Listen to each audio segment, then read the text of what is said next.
Now, yesterday, Sunday, at almost 2,000 workers at the UK's busiest container port started 8 days of industrial action in the latest dispute about pay.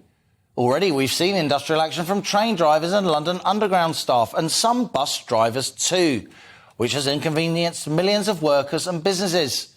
And this strike at the port of Felixstowe will do nothing to ease the supply chain disruptions that have dogged the UK economy, indeed the entire world, during and since the COVID lockdown. Getting on for half of all containers shipped into and out of Britain pass through Felixstowe port in Suffolk. We're about to enter the busiest importing period of the year for Britain, as shops build up stocks ahead of heavy consumer demand for the November Black Friday shopping season and the run-up to Christmas.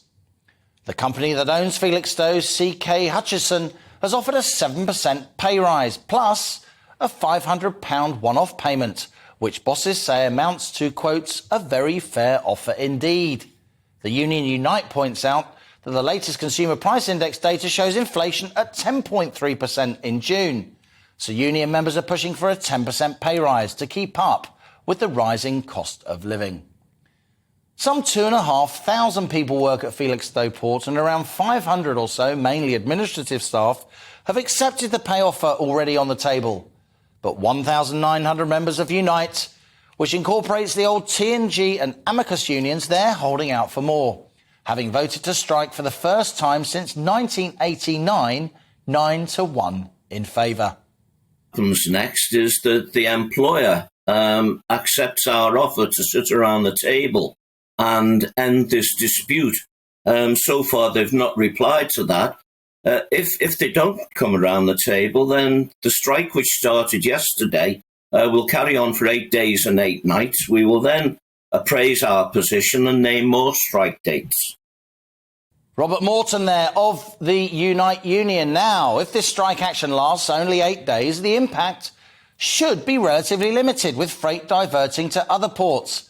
But if Unite extend this industrial action at Felixstowe, or if workers at other ports come out in sympathy, this docker strike could seriously harm an already struggling UK economy. Felixstowe is only the 9th biggest port in Europe these days, with Southampton at 14th, with both way outside the world's top 50 ports, most of which are in Asia these days. Britain increasingly trades in services rather than goods after all. But if this 8-day Felixstowe strike is extended or spreads, then the fallout for distributors, retailers and other businesses, as well as shoppers, could be extremely serious. And that's our On the Money question today. How will the Felixstowe port strike impact the UK economy?